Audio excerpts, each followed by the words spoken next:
Y amigos queridos, buenos días. Aquí estamos día miércoles 29 de marzo para compartir estas 2 horas 45 de información que tenemos. ¿Cómo estamos, Denita? ¿Qué tal, Robert? Amigos televidentes, muy buenos días. Qué gusto poder compartir una mañana más junto a ustedes y por supuesto con todas las noticias generadas durante las últimas horas de lo que sucede en nuestro país y el mundo. Varias cosas importantes para contarles. Antes, mandarles un abrazo, que el día sea bueno, está frío, posibilidades de que llueva a lo largo del día está presente, así que tome precauciones del caso. Así es, y recuerde la restricción vehicular pico y placa el día de hoy. No se olvide, revise su placa, no tenga sorpresas en el camino. Bueno, y en los meses dicen que se va a alargar a todo el día, ¿y ahora? Ahora tocará dormir aquí. Qué bárbaro. Bueno, comencemos ya. Vamos inmediato con las noticias. La posibilidad de una muerte cruzada pone en jaque a los asambleístas. Bueno, todo dependerá de lo que la Corte Constitucional decida sobre el juicio político contra el presidente de la República. Adentro, créeme que están preocupados todos por la muerte cruzada. La incertidumbre de qué es lo que sucederá con el juicio político contra el presidente de la República, Guillermo Lasso, crece en la Asamblea Nacional, más aún cuando se pone sobre la mesa la posibilidad de que el jefe de Estado aplique la muerte cruzada. Estamos en contra de que se vaya a un escenario caótico. Estamos en contra de que el presidente de la República utilice la muerte cruzada, que es para 3 causas: para arrogación de funciones, previo dictamen constitucional, para cuando haya un impedimento reiterado del Plan Nacional de Gobierno y para cuando haya una grave crisis política y conmoción interna. No para cuando me sigue juicio político al presidente de la República puedo aplicar la muerte cruzada. El Partido Social Cristiano tampoco considera esta opción como una vía. No porque hay un juicio político vamos a hacer muerte cruzada, pues. ¿Quién está preparado en el país políticamente para asumir un periodo de 1 año y medio? Mientras que el correísmo dice no temer a esta posibilidad. La bancada de la Revolución Ciudadana no le tiene miedo a la muerte cruzada. Nuestros puestos siempre están a disposición del pueblo ecuatoriano.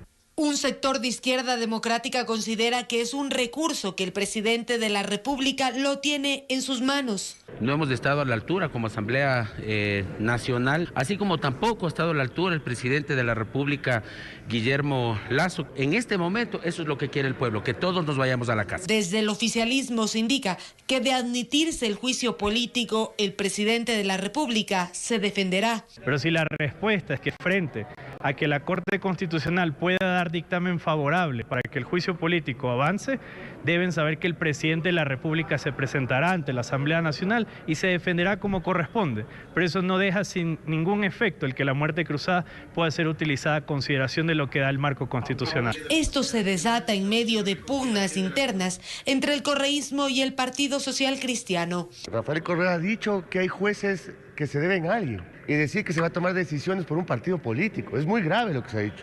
Entonces, obviamente tiene que aclararse por parte del Partido Social Cristiano que aquí no hay jueces dueños de nadie. Ahorita ya están ahí acusándose de que yo no fui, fue él, que el del acuerdo ha sido Nebot, el del acuerdo ha sido Correa, y ahí entre ellos ya lanzándose la pelotita.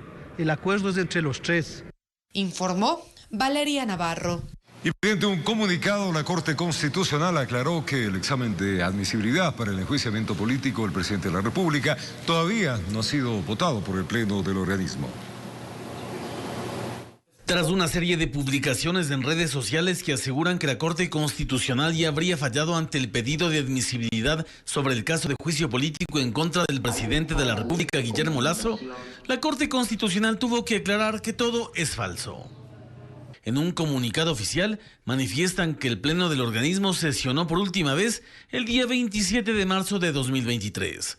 Además que las sesiones plenarias son convocadas y anunciadas públicamente. La Corte Constitucional tendría hasta este jueves para emitir un examen de admisibilidad que definirá si la causa avanza y regresa a la legislatura o si se archiva. Informó Javier Rosero. Y el presidente de la CONAIE pide a los jueces de la Corte Constitucional que den paso al juicio político contra el presidente de la República, Guillermo Lasso. La Confederación de Nacionalidades Indígenas del Ecuador marchó hasta la Corte Constitucional para pedir a los jueces que den paso al juicio político en contra del presidente de la República, Guillermo Lasso. deben garantizar por vía constitucional, vía legal, en la vía democrática, que den paso a juicio político. Estamos a expectativas, esperamos que realmente no sea ningún otro pretexto que la gente se vuelque a las calles. Acto seguido, la marcha avanzó hasta la Asamblea Nacional para entregar el proyecto de ley de aguas. La ley orgánica intercultural para la gestión integral del agua y sus usos, que contiene 240 artículos, 11 títulos y más de 50 capítulos. Ahora tenemos una normativa, una ley de aguas, que el Ministerio del Ambiente ahora es juez y parte.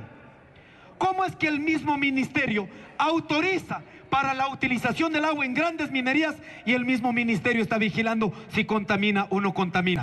Aquí se propone, no debe ser un delegado nada más que esté vigilando la política del agua. No, debe integrarse en un consejo plurinacional del agua. El presidente de la CONAIE, Leonidas Issa, también respondió a la prensa sobre el error que existe en la solicitud de amnistía a su favor y por el cual este no se aplica hasta el momento y podría no darse. Nosotros no vamos a apelar en absoluto a nada, ni vamos a pedir favor a nadie. Lo único que vamos a hacer es, apegados a la ley, a la Constitución, demostrar en este país que jamás hemos actuado como lo que nos han demandado. Jamás hemos secuestrado a nadie, jamás hemos alterado a nadie. Por lo tanto, se debe entender como un fenómeno social lo que pasó en las movilizaciones del 2019. Este último proceso está en trámite en el Legislativo, informó Valeria Navarro. La anulación de 61 resoluciones en el Consejo de Participación Ciudadana y Control Social podría quedar en firme una vez que un juez no aceptó una acción de protección presentada por la minoría que pretendía dejar sin efecto esa decisión.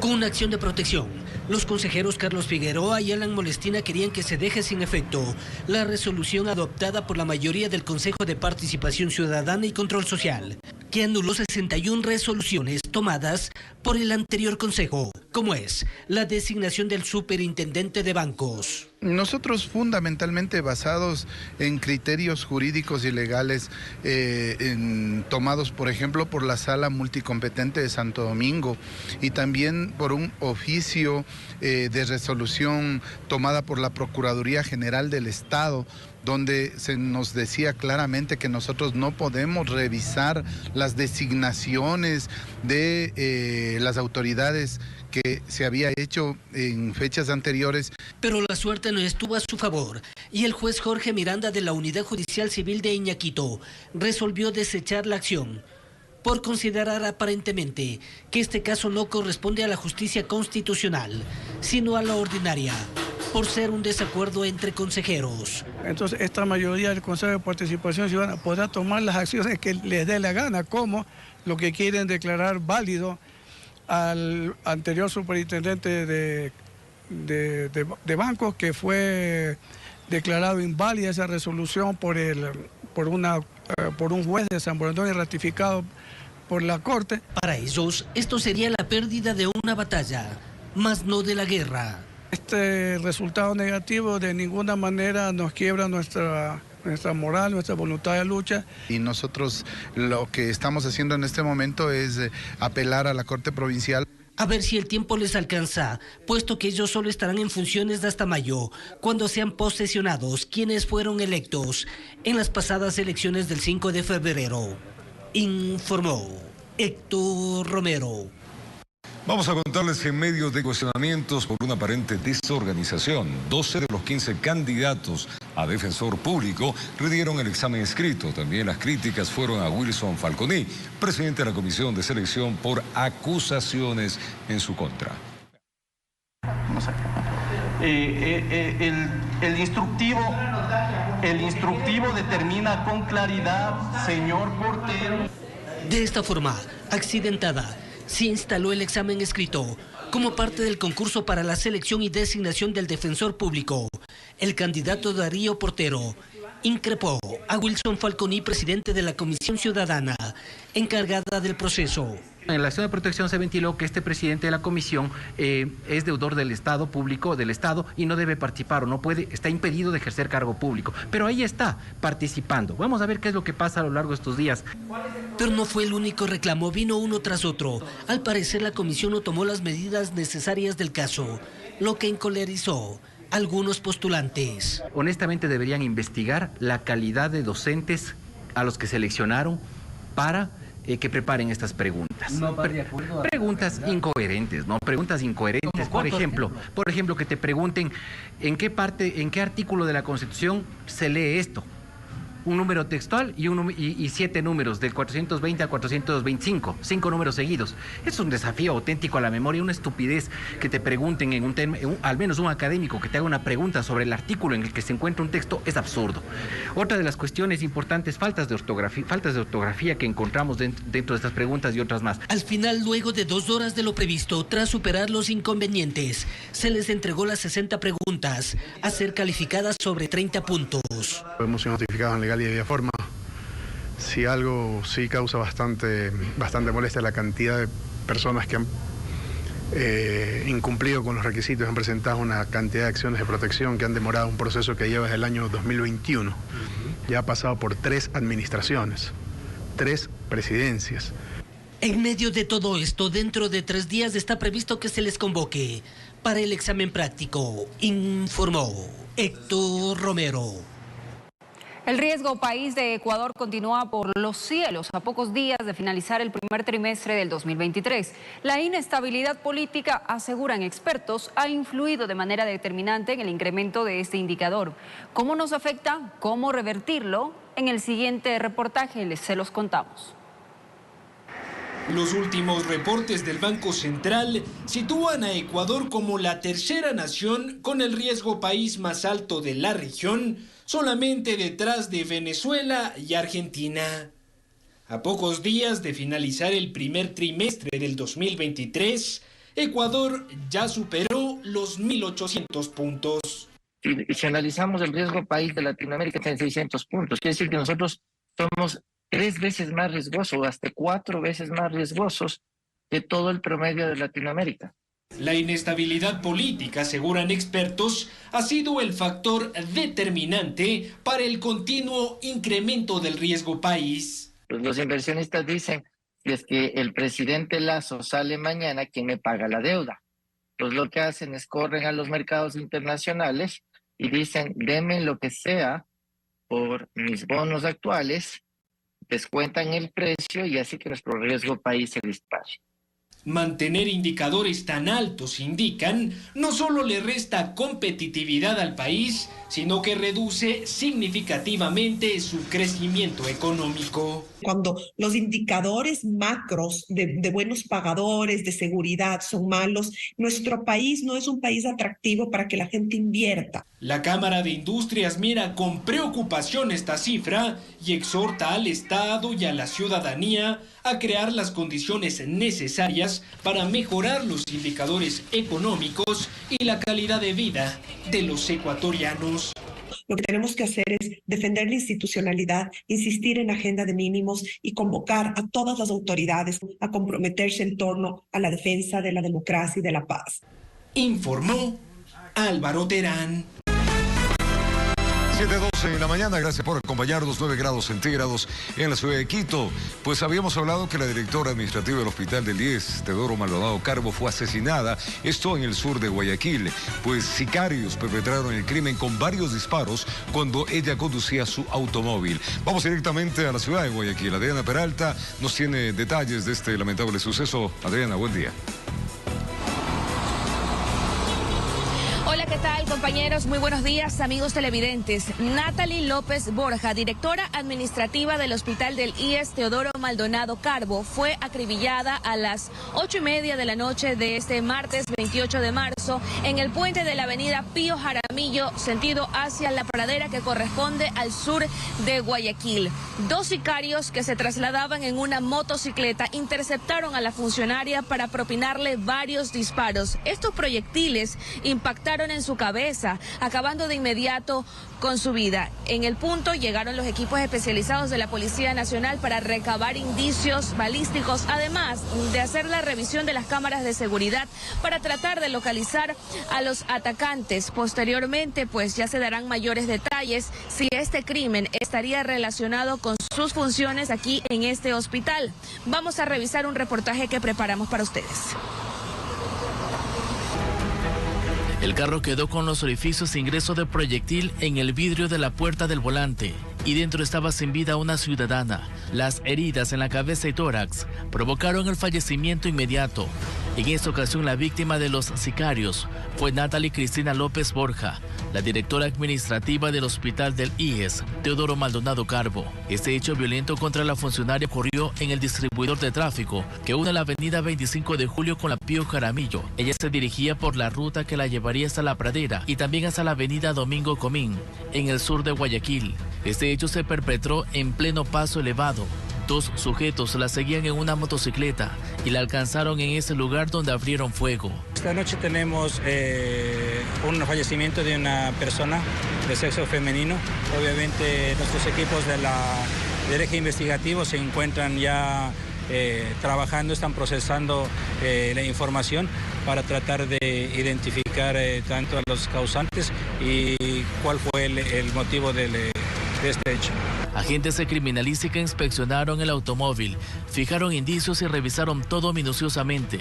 Y en plena lluvia se realizó el levantamiento del cadáver. Justamente se llevan el vehículo para procesar internamente, ya que externamente no se encontró algo. ¿Los sicarios en qué se movilizaban? Presuntamente en una motocicleta, indican. Justamente nuestro eje investigativo se encuentra trabajando en eso. El paso de vehículos fue bloqueado en ese lugar, mientras la policía realizaba todas las pericias necesarias para esclarecer este asesinato. El Instituto Ecuatoriano de Seguridad Social, en un comunicado, rechazó este hecho violento que cegó la vida de una brillante profesional que entregó todo su conocimiento y experticia en beneficio de la seguridad social. Eso expresó el IES en ese documento. Aún se desconocen las motivaciones del crimen, si esto tendría o no alguna relación con supuestas amenazas por actividades relacionadas a su trabajo dentro del sanatorio, informó Charlie Pisa.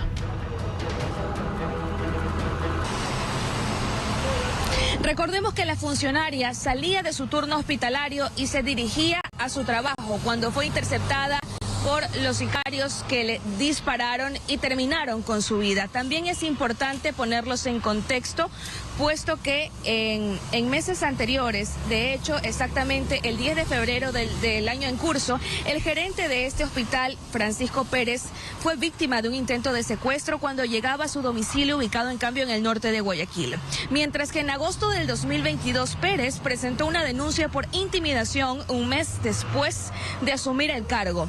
Allí el funcionario no descartó que estos hechos tuvieran relación con sus funciones en el hospital del IES. De pronto esa es una línea investigativa, ya se encargarán los elementos de la Policía Nacional y también de la Fiscalía de esclarecer en cambio el asesinato de la directora administrativa de esta unidad hospitalaria, que dicho sea de paso, no tenía ni un año en funciones. Según el coronel Henry Coral, que tomó el procedimiento en el momento del crimen, él es el jefe del distrito de Esteros, todavía no hay sospechosos, no se logró detener al menos a los atacantes. Y como les mencionaba, de momento están indagando en cámaras para poder iniciar las investigaciones. La fémina de 34 años era de profesión ingeniera de finanzas y también ejercía como docente en una universidad de Guayaquil. Por su parte, desde el IES emitieron un comunicado lamentando el deceso de la directora administrativa, rechazaron el hecho violento y destacaron a la brillante profesional que entregó todo su conocimiento y experticia en beneficio de la seguridad social. Repetimos, no existen detenidos hasta el momento, ya se abrió la investigación para localizar tanto a los gatilleros como quienes estarían detrás del asesinato de la funcionaria. Es el reporte que tenemos a esta hora de la mañana. Adelante. Lamentable, Adriana, gracias desde Guayaquil. Lamentables informaciones. La policía tiene que dar con estos sicarios. Casos como estos no deberían darse en el país. Diana. Así es, nuestra solidaridad con la familia de esta joven funcionaria del hospital. Y más de 90 funcionarios de salud y Policía Nacional participaron en el simulacro que se efectuó en el Hospital Guayaquil para prevenir nuevos ataques armados entre bandas. Según el Ministerio, a escala nacional, hay 18 hospitales bajo amenaza en 8 provincias. La alerta se encendió a las 10 de la mañana. Varios sujetos armados llegaron al Hospital Guayaquil por un hombre que minutos antes había ingresado mal herido. Se alteraron pacientes y familiares, pero esta vez era un simulacro. ¿Cuál es la actividad que tiene que realizar cada persona que está en el ingreso de las puertas, cada persona que está en el sitio de emergencias?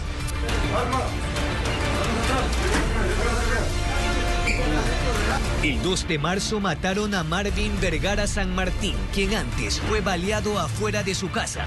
El sábado 5 sujetos vestidos de negro llegaron por un ex policía, pero ya le habían dado el alta. Podamos hacer labores conjuntas para tratar de disminuir al máximo los efectos de la violencia. Por diferentes circunstancias, cada 24 horas aquí ingresan 3 y hasta 5 personas baleadas al área de emergencia. Por ello, intensificarán los controles en los puntos de acceso. Aquí se metió un sicario vestido de médico. ¿Cómo piensan evitar eso? Se van a colocar más cámaras de seguridad en las áreas más sensibles de los hospitales. Estas cámaras van a estar en línea con el ECU 911 y, por supuesto, la aplicación de los controles del ingreso de posible ingreso de metales. De esas vallas nosotros estamos haciendo unas fortalezas con la finalidad que no pueda pasar en lo posterior. Según Salud, hay 18 hospitales bajo amenaza en 8 provincias, entre ellas Guayas, El Oro, Santa Elena y Pichincha. En 2022 hubo toma de rehenes en Manabí y otra incursión en el Hospital de Santo Domingo. Un centro de salud de Esmeraldas fue blanco de bandas en 5 ocasiones. Claro, tenemos miedo de todo esto que está sucediendo, de que se disfrazan de doctores aquí. Previene de cualquier, cualquier muerte, que le pasa a alguien. Clínicas privadas también han pasado por el fuero criminal. En mayo de 2021, sujetos vestidos de policías asesinaron a una mujer de nacionalidad peruana por equivocación. En enero de este año, hombres armados con fusiles buscaban a Carlos K. Murió uno de sus custodios y tras el alta, lo mataron en una finca de Pedro Carbo. Mientras, los hospitales públicos, entre 2 emergencias. Con cámara de Javier García, informó Jorge Escobar.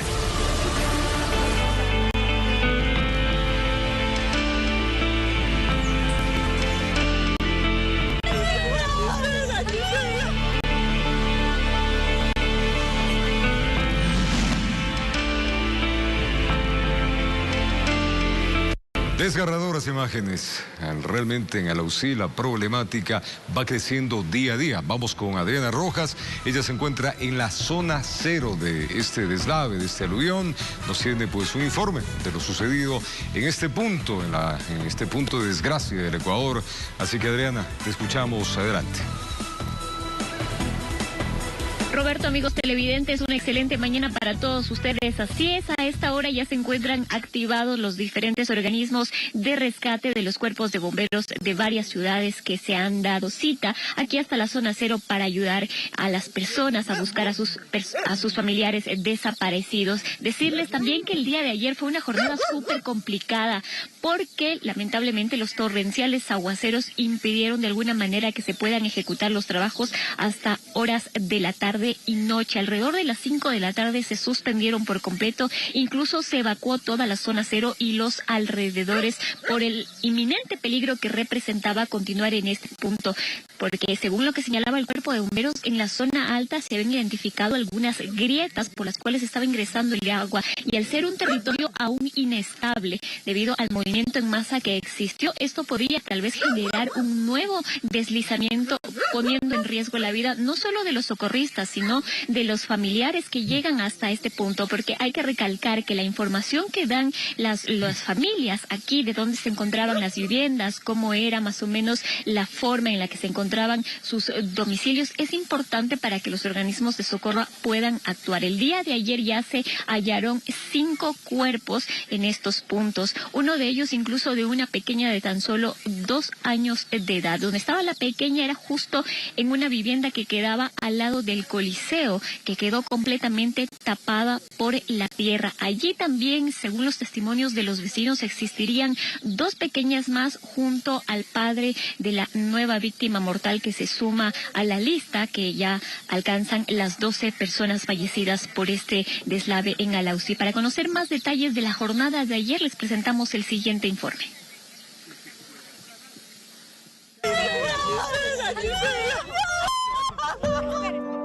Es el desgarrador momento en el cual el cuerpo sin vida de una pequeña de 12 años es rescatado en medio de los escombros de lo que un día fue su casa, que colapsó tras haber sido sepultada por toneladas de tierra. Estaban trabajando con maquinaria pesada que tuvieron que remover aproximadamente unos 5 o 6 metros de tierra para poder ingresar a la estructura. Una vez en la estructura se comenzó a hacer un trabajo manual para la localización y la extracción de la persona encontrada. Información proporcionada por familiares junto a la alerta positiva que dio un canino de búsqueda permitió que en este tercer día de labores se la pueda localizar. Más o menos ahí dice que están unas 4 personas más todavía tapadas. Está la mamá, el papá, el otro hermano más. Miembros del Cuerpo de Bomberos de varias ciudades participaron en las labores de rescate que se prolongaron en el mismo punto por horas. Al parecer, más familiares se encontraban allí. Con ese indicio se seguirá buscando en ese sector para ver si podamos encontrar más personas. Múltiples frentes de búsqueda se abrieron en la zona cero. Sin embargo, las condiciones climáticas obligaron a suspenderlas en varias ocasiones. Está un poco complicada la situación por la lluvia, por lo cual le impide o le restringe el acceso a los equipos de búsqueda y rescate, porque el terreno se pone muy flexible, ¿no? Entonces estamos esperando un poco que baje la lluvia para poder seguir con las operaciones de búsqueda y rescate. Esto mientras decenas de familias esperan información de los suyos, quienes están en la lista de desaparecidos. En Alausí, con cámaras de Omar Flores, informó Adriana Rojas.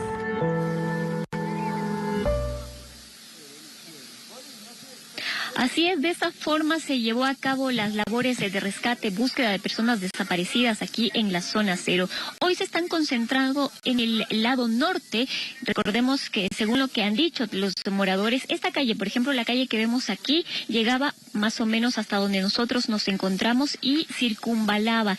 Era donde se encontraba gran cantidad de las viviendas que hoy se encuentra así, completamente tapado. Por eso las labores se van a registrar especialmente en este punto. Allí donde podemos observar que existe personal del Cuerpo de Bomberos, donde está esta vivienda que prácticamente colapsó por completo en la primera noche, el domingo, luego del incidente. Allí se rescataron varios de los cuerpos de las personas que lamentablemente fallecieron. Sin embargo, según los vecinos, faltarían 2 personas. Hoy se van a concentrar la búsqueda también aquí porque no se sabe si estas 2 personas están debajo de esa estructura que se puede observar o están junto a esta estructura, porque aquí existía una casa de adobe. Aquí esperamos que el día de hoy se puedan rescatar alrededor de 2 personas, pero en la parte baja, si podemos observar, también está la CTE, también con el Cuerpo de Bomberos de Quito. Allí están con los comuneros, se está registrando la información que se les está proporcionando en torno a las familias. ¿Cuántas personas estaría? Según sus testimonios, son familias enteras que están atrapadas y que están en la lista de desaparecidos. El día de ayer también subieron los comuneros, incluso mucho más temprano que los socorristas, a realizar sus labores de rescate. Hoy, al parecer, el clima está favoreciendo para que se continúe con el trabajo. Sin embargo, el aguacero que cayó la noche de ayer ha hecho que el suelo incluso se vuelva mucho más inestable. Por eso se está tomando mayores precauciones. El día de hoy incluso se ha restringido que podamos estar mayor tiempo aquí acompañando y registrando la búsqueda. Sin embargo, los familiares sí van a poder ingresar porque como ya lo habíamos mencionado, es muy importante la información que ellos proporcionan de cuántas personas se están buscando y en qué sectores más o menos podrían estar. De allí ya los organismos de socorro hacen una evaluación, porque recalcan también que las viviendas no es que se encuentran exactamente en el punto, sino que tras la marea de tierra fueron arrastradas varios metros, por ello se hace un análisis de dónde podría más o menos estar, se acordona, como podemos ver con la cinta, se acordona y allí se empieza a trabajar. En algunos puntos se puede intervenir con maquinaria pesada, pero en otros lamentablemente es casi imposible. Y vemos que en algunos lugares existe una especie de cochas. Esto es muy peligroso porque puede de alguna manera saturar el suelo y generar más incidentes o deslaves. Por ello, las autoridades han llamado a la calma a los comuneros para ir paso a paso en este trabajo que, si bien es muy extenso, hay que tener un poquito de paciencia. Es lo que ocurre a esta hora. Ya los organismos de socorro están completamente activados y están distribuidos en diferentes puntos. Esperamos que hoy hayan resultados como los de ayer, que ya son 5 personas halladas y suman 12 víctimas mortales en este deslave en Alausí. Robert, amigos televidentes, 7 de la mañana con 29 minutos. Gracias, Adriana Rojas. En el punto cero, el punto de la desgracia que se pudo haber evitado. Lamentablemente hoy estamos en cambio llorando a las personas fallecidas y contando los daños, que bueno, finalmente los daños materiales se recuperan, pero las vidas de los seres humanos, las familias no. Así que hay que tomar mucha precaución cuando estamos en zonas como estas, que ya desde tiempo atrás presentaban serios problemas de agrietamiento.